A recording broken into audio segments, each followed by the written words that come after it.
Everyone, so today we are going to study the nervous system. So nervous system दो इसमें classify है anatomical division और functional division है. Anatomical division में क्या division है, इसमें जो सेंट्रल नर्वस सिस्टम में और पेरिफेरल नर्वस सिस्टम में डिवाइड है. अब जो सेंट्रल नर्वस सिस्टम है ये आगे डिवाइड है, जैसे कि यहाँ पर नर्वस सिस्टम है तो ये आगे यहाँ पर दो इसमें क्लासिफाइड है, एक तो सेंट्रल नर्वस सिस्टम है और एक पेरिफेरल नर्वस सिस्टम है. सेंट्रल नर्वस सिस्टम दो इसमें क्लासिफाई है, एक तो स्पाइनल कॉर्ड है और एक होता है ब्रेन. और जो पेरिफेरल नर्वस सिस्टम है ये भी दो इसमें डिवाइड है, एक होता है सोमैटिक और एक होता है ऑटोनॉमिक. अब जो सोमैटिक वाला है ये आगे दो इसमें डिवाइड है, क्रेनियम और स्पाइरल नर्व. जो क्रेनियम है यहाँ पर ये 12 पेयर ऑफ क्रेनियल नर्व है और जो स्पाइरल नर्व है ये 31 पेयर है. उसके बाद आता है ऑटोनॉमिक नर्वस सिस्टम आगे दो इसमें डिवाइड है, सिंपैथेटिक और पैरासिम्पैथेटिक. तो ये हो गया इसका फंक्शनल डिवीजन के बाद एनाटॉमिकल डिवीजन के बाद आता है अभी फंक्शनल डिवीजन. फंक्शनल डिवीजन में यहाँ पर आता है यहाँ पर सिर्फ पीएनएस का ही फंक्शनल डिवीजन है. तो पीएनएस के फंक्शनल डिवीजन में सबसे पहला वाला है फंक्शनल डिवीजन पर है, सबसे पहला वाला है afferent nerve system. Afferent component क्या करता है, ये जो है इम्पल्स लेके जाएगा to the central nervous system. ठीक है, सेंसेशन से इम्पल्स लेके जाएगा to the central nervous system. उसके बाद सेकेंड वाला आता है इफरेंट क्या करता है, इफरेंट कंपोनेंट यहाँ से ये मोटर इम्पल्स कैरी करता है टू दी मोटर इम्पल्स लेके जाता है to the different part of the muscle या तो ग्लैंड या तो different types of body tissues के पास. उसके बाद यहाँ पर दो टाइप में इफरेंट वाला ही दो इसमें डिवाइडेड है आगे. इफरेंट वाला एक सोमैटिक में और एक होता है ऑटोनॉमिक में. तो जो सोमैटिक है ये स्केलेटन के लिए यूज होगा और जो ऑटोनॉमिक आगे दो इसमें डिवाइडेड है, पैरासिम्पैथेटिक और सिंपैथेटिक डिवीजन में. अब न्यूरॉन्स पे आ जाते हैं. तो न्यूरॉन्स पे क्या क्या होते हैं, सेल बॉडी कंटेन क्या क्या कंटेन करता है, तो सेल बॉडी कंटेन करता है और सेलुलर प्रोसेस में एक्सॉन और डेंड्राइट कंटेन करता है. एक्सॉन और डेंड्राइट. अब एक्सॉन और डेंड्राइट क्या होता है, एक्सॉन है एक लॉन्ग सिंगल इलॉन्गेशन और जो डेंड्राइट्स में इसमें जो शॉर्ट होंगे और बहुत सारे ब्रांचेस जैसे निकले हुए होंगे. तो ये जो पार्ट है ये डेंड्राइट है और ये वाला जो पार्ट है ये एक्सॉन है और ये डेंड्राइट का पार्ट है. तो ये हो गया. अब न्यूरॉन का क्लासिफिकेशन पढ़ते हैं. Classification of neuron according to the number of their processes. तो यूनिपोलर है, बाइपोलर है, सूडो यूनिपोलर है और मल्टीपोलर है. अब जो यूनिपोलर जो लोअर वर्टिब्रेट्स होते हैं, उसमें मिलता है, लोअर वर्टिब्रेट्स में मिलता है. उसके बाद आता है बाइपोलर जो हमारी रेटिना ऑफ द आई है. तो यहाँ पर फर्स्ट ऑर्डर न्यूरॉन हमारे रेटिना ऑफ द आई में. उसके बाद आता है सूडो यूनिपोलर. ये स्टार्टिंग में जब बिगिन होते हैं तो यूनिपोलर से बिगिन होते हैं, उसके बाद ये कन्वर्ट हो जाते हैं इनटू दी बाइपोलर. बिगिनिंग इनकी यूनिपोलर से है और वो देन कन्वर्ट हो जाएंगे इनटू दी बाइपोलर. उसके बाद आता है मल्टीपोलर में हमारे जो ह्यूमन के अंदर सबसे ज्यादा है मल्टीपोलर न्यूरॉन. अब आता है सेकेंड ऑर्डर का सेकेंड क्लासिफिकेशन है according to the length of the axon. अभी जो एक्सॉन था उसकी लेंथ कितनी होगी उस पर डिपेंड है. तो उसमें गोल्गी टाइप 1 और गोल्गी टाइप 2 में डिपेंड होता है. गोल्गी टाइप 2 अब गोल्गी टाइप 1 में क्या होता है, जो एक्सॉन है ना, एक्सॉन का जो लेंथ है वो लॉन्ग है, एक्सॉन का जो लेंथ है वो लॉन्ग होता है, इसमें लॉन्ग होता है। और यहाँ पर एक्सॉन का, और यहाँ पर number of the cells present रहता है। बट गोल्गी टाइप 2 में जो एक्सॉन का जो लेंथ है, एक्सॉन का जो लेंथ है वो शॉर्ट हो जाता है, छोटा रहता है, जिसकी वजह से ये ना साइनेप्स जो होता है, साइनेप्स आगे जाके पढ़ेंगे कि क्या होता है साइनेप्स। तो साइनेप्स है ना, ये नेबरिंग जो एटम या तो एक्सॉन रहता है उसमें से ही ये जाके अपना साइनेप्स क्लियर कर देता है। अभी जो थर्ड क्लासिफिकेशन में ये थी सेकेंड क्लासिफिकेशन, अब थर्ड क्लासिफिकेशन है फंक्शनल के ऊपर, फंक्शनल क्लासिफिकेशन। अब जो फंक्शनल क्लासिफिकेशन है उसमें पहला वाला जो है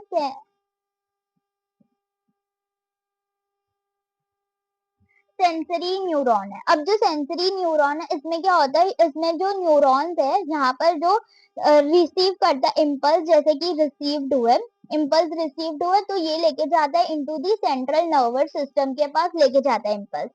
तो ये कैसे लेके जाता है, तो इसमें 3 ऑर्डर के न्यूरॉन होते हैं, फर्स्ट ऑर्डर, सेकेंड ऑर्डर और थर्ड ऑर्डर के न्यूरॉन होते हैं। अब जो फर्स्ट ऑर्डर, सेकेंड ऑर्डर और थर्ड ऑर्डर के जो न्यूरॉन है कि कहाँ प्रेजेंट रहते हैं, तो ये डॉर्सल रूट ऑफ गैंग्लिया में प्रेजेंट रहते हैं, डॉर्सल रूट ऑफ गैंग्लियन में प्रेजेंट रहते हैं, ganglion, dorsal root of ganglion. और जो सेकेंड ऑर्डर है ये grey part of the grey matter of the spinal cord या तो ब्रेन स्टेम में प्रेजेंट होता है, ब्रेन स्टेम में प्रेजेंट होता है। और जो थर्ड ऑर्डर का न्यूरॉन है, थर्ड ऑर्डर न्यूरॉन अगेन ये थैलामस में प्रेजेंट होते हैं। तो ये सेंसरी फंक्शन है। सेंसरी फंक्शन के बाद आता है मोटर फंक्शन। मोटर फंक्शन में क्या होता है, मोटर फंक्शन में यहाँ पर मोटर जो इम्पल्स है यहाँ पर वो सीएनएस से लेके जाएगा to the distal part of the body, मतलब जो बॉडी के फार ऑर्गेन्स होते हैं या तो पार्ट्स होते हैं उसके पे लेता है, तो सेंट्रल नर्वस सिस्टम से डिस्टल पार्ट पे लेगा। इसमें भी 2 टाइप के न्यूरॉन प्रेजेंट होते हैं, एक तो होता है अपर मोटर न्यूरॉन, और एक होता है अपर मोटर न्यूरॉन, और एक होता है lower motor neuron.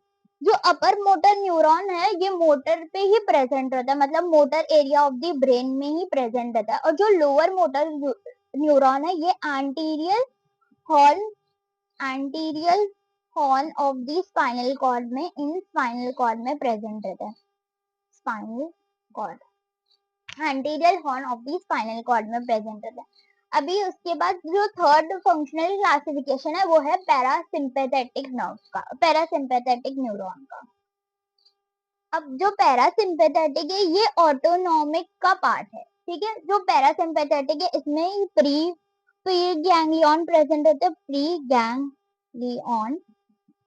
Ganglion present होते हैं, ग्लैनियन पोस्ट होते हैं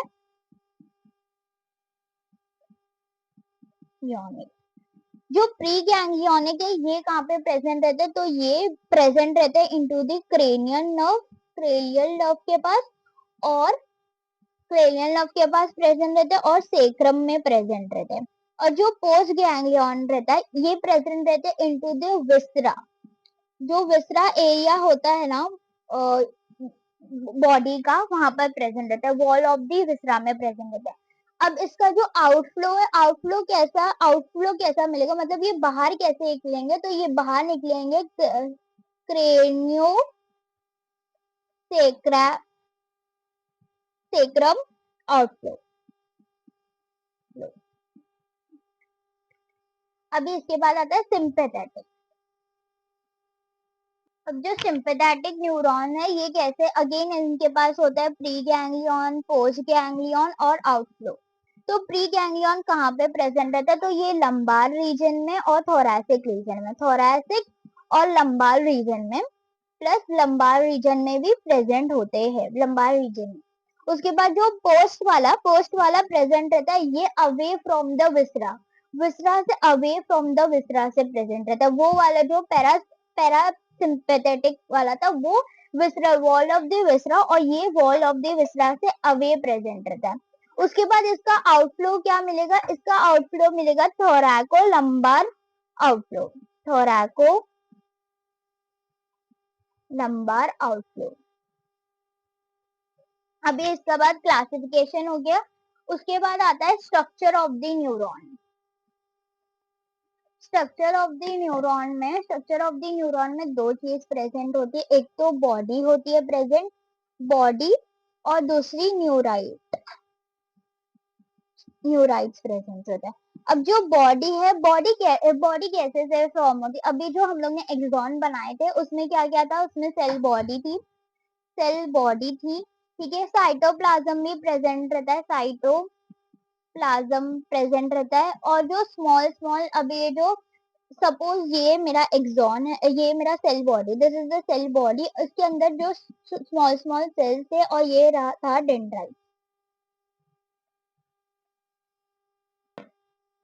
तो जो देखो ये बॉडी है, बॉडी के अंदर this is the cell body के अंदर, इसके अंदर ही साइटोप्लाज्म प्रेजेंट रहता है, और यहाँ पर ये है गैंग्लियन, या तो सब्सटेंस भी बोल सकते हैं। उसके बाद आता है इसके अंदर एक्सॉन प्रेजेंट रहता है और डेंड्राइट्स प्रेजेंट रहते हैं। एक्सॉन क्या है, this part is the axon part, ये एक्सॉन पार्ट है, और ये जो पार्ट दिख रहा है, ये वाला part, this is known as dendrite, ये डेंड्राइट का पार्ट है।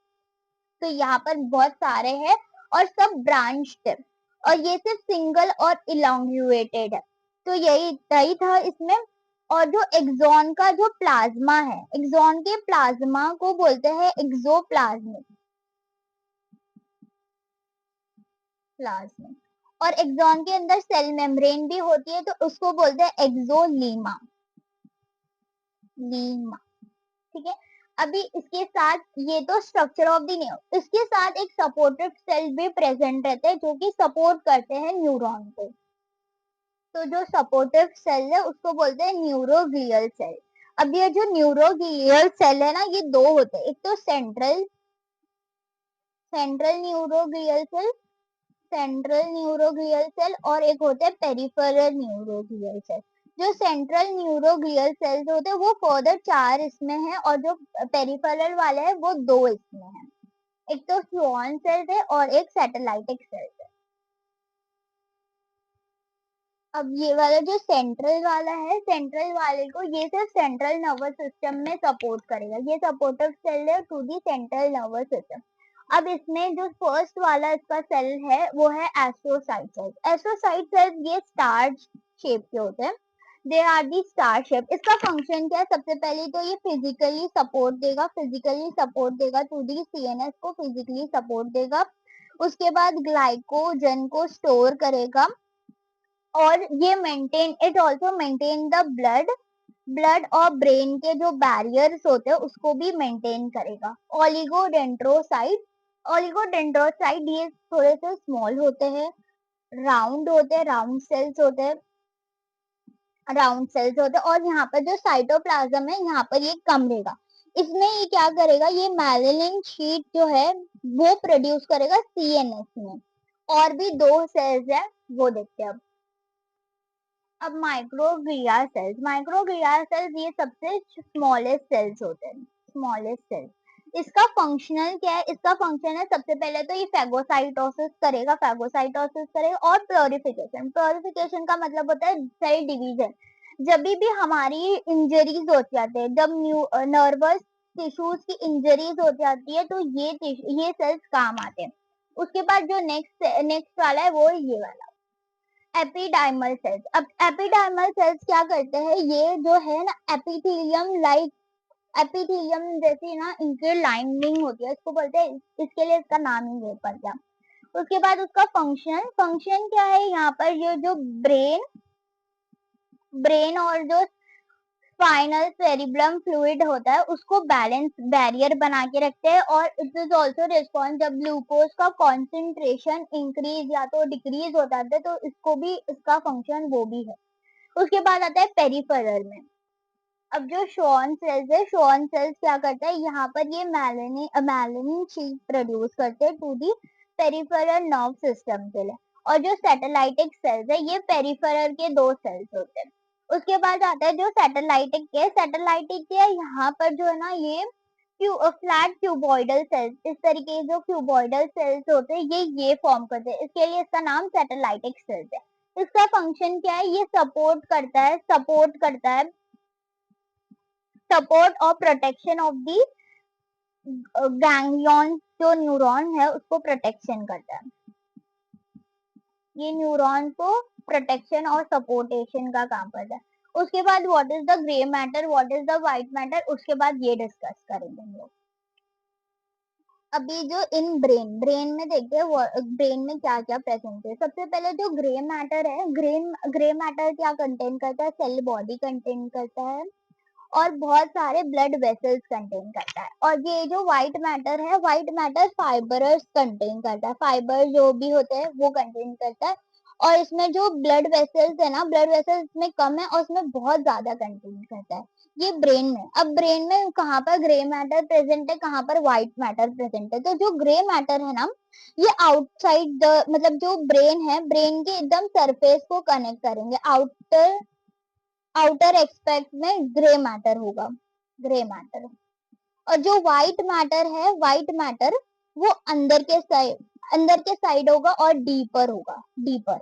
और यही अगर स्पाइनल कॉर्ड में देखेंगे हम, स्पाइनल कॉर्ड में देखेंगे तो स्पाइनल कॉर्ड में हम लोग ने इस तरीके का, हमारी स्पाइनल कॉर्ड होती है और यहाँ पर ये जो इस तरीके, तो ये वाला जो अंदर का है, this is the grey matter. और ये वाला जो है ये होता है व्हाइट मैटर। तो एच शेप का होता है ये ग्रे मैटर और ये बाहर का एरिया होता है, ये होता है व्हाइट मैटर। ये व्हाइट मैटर होता है और ये वाला जो पार्ट है ये होता है grey matter. That's all for this chapter. But ये 3 जो टॉपिक्स बच चुके, इस पार्ट की इस वीडियो नेक्स्ट पार्ट में आ जाएगी। तो थैंक यू। और इसका जो नोट्स है मैं लास्ट में जो वीडियो का एंड होता है उसमें डाल दूंगी, तो आप वहां से ले सकते हैं। Thank you.